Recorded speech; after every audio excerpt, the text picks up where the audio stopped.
Terima kasih atas waktu yang diberikan kepada saya. Di sini saya akan menjelaskan tentang makalah sejarah fenomena korupsi. Namun sebelum itu saya akan memperkenalkan nama saya. Baik, nama saya Hesron Ibrahim Nasi, NIM 1803030140. Kelas Sosiologi C semester 6. Mata kuliah Pendidikan Anti Korupsi. Baik, kita masuk saja ke materi. Pertama dimulai dari latar belakang. Korupsi adalah penyelewengan tugas dan penggelapan uang negara atau perusahaan untuk pribadi atau orang lain. Dampak tindakan korupsi dapat merusak perekonomian negara, demokrasi, dan kesejahteraan umum. Pemerintah telah berupaya untuk menuntaskan kasus korupsi melalui kebijakan-kebijakan untuk memberantas korupsi. Walaupun demikian, masih banyak kasus korupsi yang telah ditangani secara serius dan berbelit-belit. Korupsi merupakan permasalahan besar yang harus diatasi agar tercapai pertumbuhan dan geliat ekonomi yang sehat. Berbagai catatan tentang korupsi yang setiap hari diberitakan oleh media massa, baik cetak maupun elektronik, terlihat adanya peningkatan dan pengembangan model-model korupsi. Lembaga-lembaga anti korupsi tidak cukup ampuh untuk memberhentikan praktik tercela ini. Peraturan perundang-undangan yang merupakan bagian dari politik hukum yang dibuat oleh pemerintah pun seakan juga diabaikan dan menjadi meaningless apabila tidak dibarengi dengan kesungguhan atau manifestasi dari peraturan perundang-undangan yang ada. Politik hukum tidak cukup apabila tidak ada rekor fair terhadap praktek eksekutor atau para pelaku hukum. Kejadian seperti ini mempertegas alasan dari politik hukum yang dirancang oleh pemerintah tidak lebih hanya sekedar memenuhi mainstream yang sedang terjadi. Pembahasan korupsi berasal dari bahasa Latin yaitu corruption, yang berarti menggoyahkan, memutar balik, busuk, dan rusak. Secara harfiah, korupsi adalah perilaku pejabat publik, baik politikus atau politisi maupun pegawai negeri, yang secara tidak wajar dan tidak legal memperkaya diri atau memperkaya mereka yang dekat dengannya, dengan menyalahgunakan kekuasaan publik yang dipercayakan kepada mereka. Dari sudut pandangan hukum, tindak pidana korupsi mencakup unsur-unsur sebagai berikut. Yang pertama A. Pembuatan melawan hukum. B. Penyalahgunaan kewenangan. C. Memperkaya diri sendiri, orang lain, dan korporasi. D. Merugikan keuangan negara atau perekonomian negara. Korupsi telah dianggap sebagai hal yang biasa. Dengan dalih sudah sesuai prosedur, maka koruptor tidak lagi memiliki rasa malu dan takut. Korupsi merupakan pelanggaran terhadap hak-hak sosial dan hak-hak ekonomi masyarakat, sehingga korupsi digolongkan sebagai kejahatan yang luar biasa. Dalam penanganan pemberantasan korupsi harus dilakukan secara komprehensif dan bersama-sama oleh penegak hukum, lembaga masyarakat, dan seluruh anggota individu masyarakat. Jeremy Pope dalam bukunya menjelaskan bahwa korupsi merupakan permasalahan global yang harus menjadi keprihatinan semua pribadi orang. Praktik korupsi biasanya hampir sama dengan yang meletakkan kekuasaan di tangan segelintir orang. Namun, tidak berarti dalam sistem sosial politik yang demokratis tidak ada korupsi, bahkan biasa hampir lebih parah praktek korupsinya. Jikalau kehidupan sosial politiknya tolerasi bahkan memberikan ruang terhadap praktek korupsi tumbuh subur, korupsi juga tindakan pelanggaran hak asasi manusia. Politisi sudah tidak mengabdi pada konstituennya. Partai politik bukan alat untuk memperjuangkan kepentingan rakyat banyak, melainkan menjadi ajang untuk menggeruk harta dan ambisi pribadi. Padahal tindakan pidana korupsi merupakan masalah yang sangat serius, karena tindakan pidana korupsi merupakan masalah yang sangat serius, karena tindak pidana korupsi dapat membahayakan pembangunan sosial, politik, dan ekonomi masyarakat. Bahkan dapat merusak nilai-nilai demokrasi yang serta moralitasnya bangsa karena dapat berdampak membudayakan tindak pidana korupsi tersebut. Sehingga harus didasari meningkatnya tindak pidana korupsi yang tidak terkendali akan membawa dampak yang tidak hanya sebatas kerugian negara dan perekonomian nasional, tetapi juga kehidupan berbangsa dan bernegara. Ibarat penyakit, korupsi di Indonesia telah berkembang dalam 3 tahap, yaitu elitis, endemik, dan sistemik. Pada tahap elitis, korupsi menjadi patologi sosial yang khas di lingkungan para pejabat. Pada tahap endemik, korupsi mewabah menjangkau masyarakat luas. Lalu di tahap kritis, ketika korupsi menjadi sistemik, setiap individu dalam sistem terjangkit penyakit yang serupa. Boleh jadi di bangsa ini telah sampai pada sistem.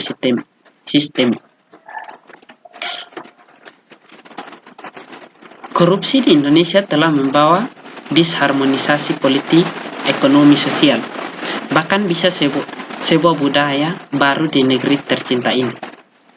Grafik pertumbuhan jumlah rakyat miskin terus naik karena korupsi. Dalam kehidupan demokrasi di Indonesia, praktek korupsi makin mudah ditemukan di berbagai bidang kehidupan. Pertama, karena melemahnya nilai-nilai sosial, kepentingan pribadi menjadi pilihan lebih utama dibandingkan kepentingan umum, serta kepemilikan benda secara individual menjadi etika pribadi yang melandasi perilaku sosial sebagai besar orang kedua, tidak dapat transparansi dan tanggung gugat sistem integritas publik. Biro pelayanan publik justru digunakan oleh pejabat publik untuk mengejar ambisi politik pribadi, semata-mata demi promosi jabatan dan kenaikan pangkat, sementara kualitas dan kuantitas pelayanan publik semakin terabaikan. Bukan prioritas dan orientasi yang utama, dan 2 alasan ini menyeruak di Indonesia. Penyalahan publik tidak pernah maksimal dan karena praktek korupsi, dan demokratis justru memfasilitasi korupsi. Terdapat beberapa fakta penegakan hukum yang memperlihatkan kontradiksi sehingga menjadi penyimpangan terhadap asas kesetaraan di depan hukum. Pada pasal 27 Undang UUD 1945 antara lain, yang pertama, tebang pilih penegakan hukum terhadap kepala daerah. Adapun beberapa alasan dan fakta bahwa terdapat tebang pilih dan perlakuan yang tidak sama di depan hukum oleh penegak hukum, yaitu A. Praktek penegakan hukum terhadap tersangka atau terdakwa terjadi ketika aparat penegak hukum membiarkan perilaku kejahatan bebas berkeliaran dan bahan bisa menjadi calon kepala daerah, tetapi juga setelah mendapat putusan hakim, mereka dapat kembali menduduki jabatan publik tertentu. B. Sifat dari UU KPK yang secara sengaja membuat pengelompokan penegakan hukum menjadi 2 kategori. Kategori yang pertama adalah korupsi yang menimbulkan kerugian negara di bawah Rp 1 miliar diproses oleh polisi dan jaksa. Sedangkan kategori yang kedua adalah pembuatan seorang yang telah menimbulkan kerugian negara di atas Rp 1 miliar, proses dihukumnya melalui KPK, dan KPK lebih tegas dan dipandang sebagai lembaga penegak hukum dipercaya di negara ini dibandingkan lembaga penegak hukum yang lain. Yang kedua, kewenangan kepala daerah menentukan penerima proyek. Kepala daerah memiliki peluang besar untuk melakukan KKN. Kepala daerah dapat menentukan staf yang akan menjadi kepala proyek, di mana praktek suap dan gratifikasi tidak mudah dilacak. Izin dari Presiden Yang ketiga, izin dari Presiden hambat pemeriksaan proses penegakan hukum menjadi terhambat. ketika pejabat-pejabat negara seperti menteri, gubernur, dan juga bupati-bupati hanya dapat diperiksa jika mereka telah mendapat surat izin dari pihak presiden. Proses pengeluaran izin oleh presiden ini juga acap kali menjadi penghambat proses penegakan hukum bagi polisi, jaksa, dan KPK. Yang keempat, sanksi ringan tidak ada efek jerah. Dalam teori hukum pidana menyatakan bahwa sanksi hukum yang dijatuhkan kepada pelaku kejahatan tidak saja dipandang sebagai hukum yang menimbulkan penderitaan secara fisik dan psikis, tetapi juga diharapkan agar pelaku kejahatan merasa jera atau kapok sehingga tidak akan melakukannya lagi. Akan tetapi, dalam pemberian sanksi terhadap kejahatan luar biasa yaitu korupsi ini dirasa kurang berat atau belum bisa memberi efek jera terhadap para pelaku.